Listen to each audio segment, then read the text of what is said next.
Hey everyone, Brad here again, and thanks for joining us today. Really excited to be able to share with you a couple concepts to build off of our previous video on how to get your Facebook ads to optimize so that way you can get ideal types of patients that stay pay and refer. So in the previous video, we talked about how we could craft those high converting, high click-through rate based ads, which are going to get ideal patients coming to us. So the first thing that we talked about was the image stopping the scroll, a couple things on how we could select the right types of images that are going to allow that to happen. We talked about how the ad purpose was really to get the click and how to build everything out there. If you haven't watched that video, just comment below and we'll make sure we get that one to you. So today's video will build off of last time and really talking about the core concepts of your actual offer that you're putting together. So in order to have a highly successful ad, we really need to have two things. Now that we have their attention focused on the ad based on the last stuff that we talked about. And really, there's two things that we need to have. We want to have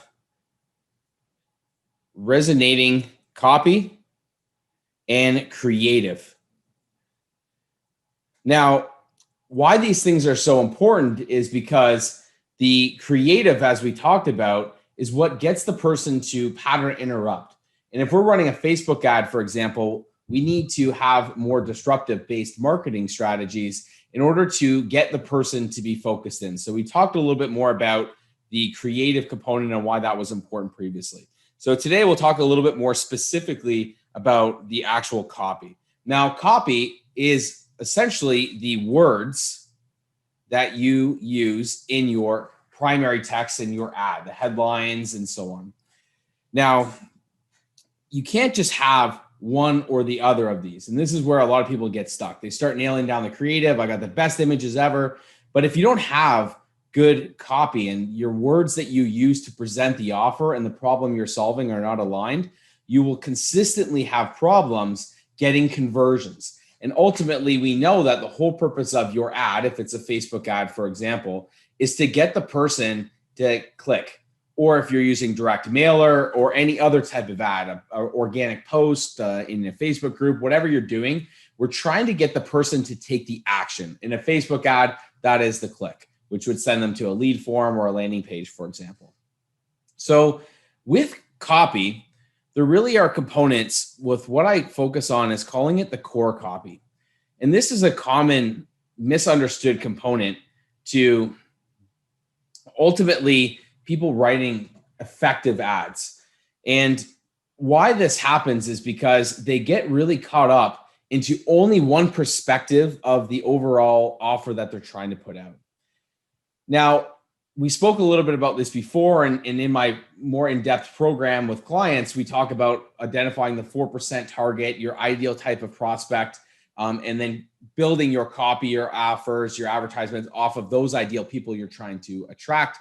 And then the rest of the people, if they kind of fall in, you have options of taking them on or not, which gives you a really good opportunity to build your business with people who are ideal patients, but also eliminate people who are like tire kickers and that kind of stuff. So the important thing to understand with the core copy is that people have different emotional and psychological triggers. And what I mean by this is that, for example, if I'm advertising back pain, there's going to be a massive variety of people who are on the spectrum who have back pain.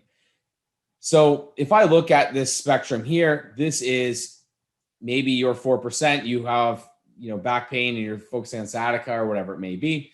You're going to have people who are extreme examples on both ends. So this is where someone, as one extreme, they've got some back pain. Maybe they've had it once, but it doesn't really bother them or stop them for anything. And it just kind of like, goes on and it's not a big concern to them. You might have an 18-year-old, for example, who, maybe their back is a little bit sore because they got drunk and fell down a flight of stairs or something. Not a huge life changer. They're not super motivated by it. And then on this side, you're going to have the other extreme where you've got someone who's been experiencing back pain for 10 years. Maybe they've had surgery, they're taking medications, and they've tried it all and they're desperate to be able to overcome so that way they can start getting back to their own lives. And then essentially there's going to be every sort of different perspective in between. So when I'm looking at back pain, I want to make sure that I'm targeting the ideal segments. I don't want to be speaking to the person who fell down the stairs because that's probably not my ideal type of patient. And ultimately, I'm also probably not wanting to build a business from them. They're not going to be a repeat client. They may not show up, all sorts of other problems. So I really need to make sure that when I'm using my copy or the words that I'm using in my advertisement, I'm going to be speaking maybe more towards the more extreme cases that they've been dealing with it for long periods of time. I traditionally like to help these people, number one, because I've got a really good skill set to be able to help people who have been struggling, especially as if they've seen other practitioners and so on, get out of pain and ultimately improve. And that's why I worked with a lot of NFL players and NHL who were dealing with severe problems, more specifically in NFL, because they didn't get paid sometimes if they couldn't play, no guaranteed contracts. So I was able to kind of work some magic, so to speak, in order to attract some of those people.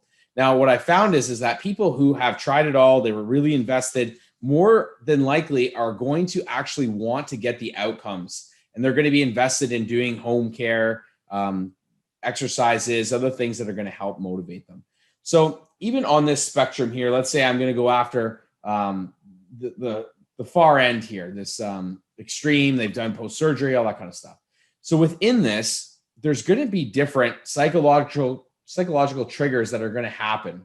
So just to keep it super simple, I'm just going to give you a couple different options here, and you can kind of go deeper into this with your own sort of research. So the first one may be the person, for example, they've been experiencing back pain and it's limiting them from playing a specific sport. So the psychological trigger is, man, I really just want to be able to play a sport or go for a run or play golf without my back killing me. And I feel like right now that I just can't do any of this stuff and I really want to be active overall. So their psychological trigger and goal is that they want to get more active. You might have another person who's not really as focused on activity, but they have a hard time getting upstairs, putting on their pants in the morning, the uncertainty if the back pain, if they're going to have a flare up. Wondering why they've tried other things and it hasn't worked for them before and so on. So this person might want to get more of their independence back. They might want to have answers as to why they're having these issues. And ultimately, they just want to live a life on their own terms. So the psychological trigger here has to do more with the independence, with being able to live life on their own terms and really understanding what is going wrong with them. More so than the person who doesn't really care so much what's wrong with them. They just really want to get fixed so that they can play a sport, lift weights, whatever it is specifically that they want to do.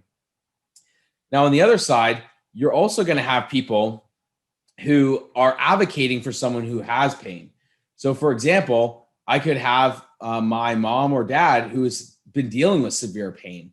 I had a client of mine who her dad had DDD and was suffering from really bad problems and had to have going in to get surgery and so on. And really his health was decreasing. So she was starting to advocate for her significant other, her father. And, you're going to get that drive from potentially a significant other, from a kid or whatever it may be.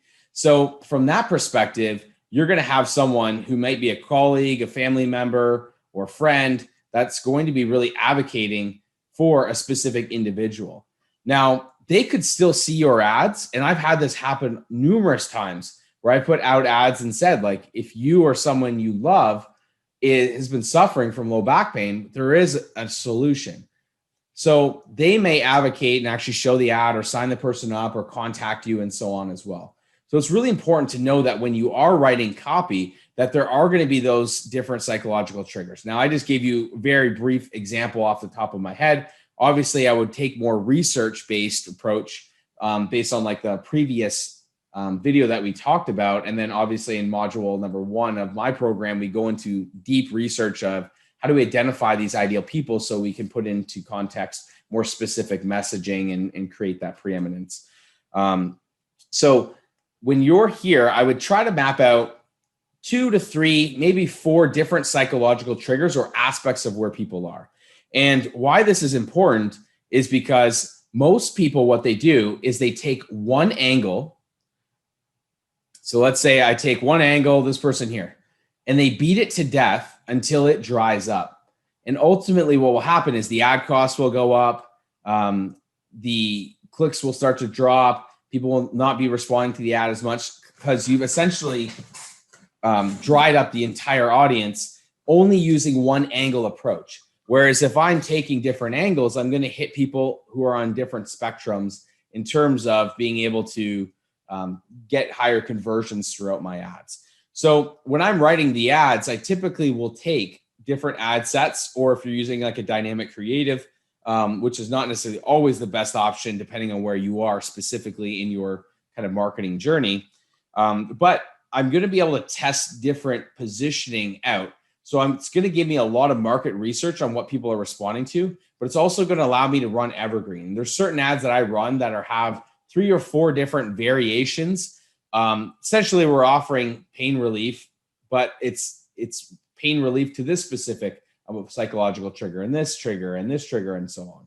So what you'll find is being able to hone in on more specific psychological triggers is going to be able to allow your ads to resonate with more people, allow your ads to not burn out and get as much marketplace fatigue, and overall hit different segments of the population. So that way you're going to be able to have more overall people coming in and inquiring who are ideal clients. They're just on different spectrums of terms of what their overall objectives are.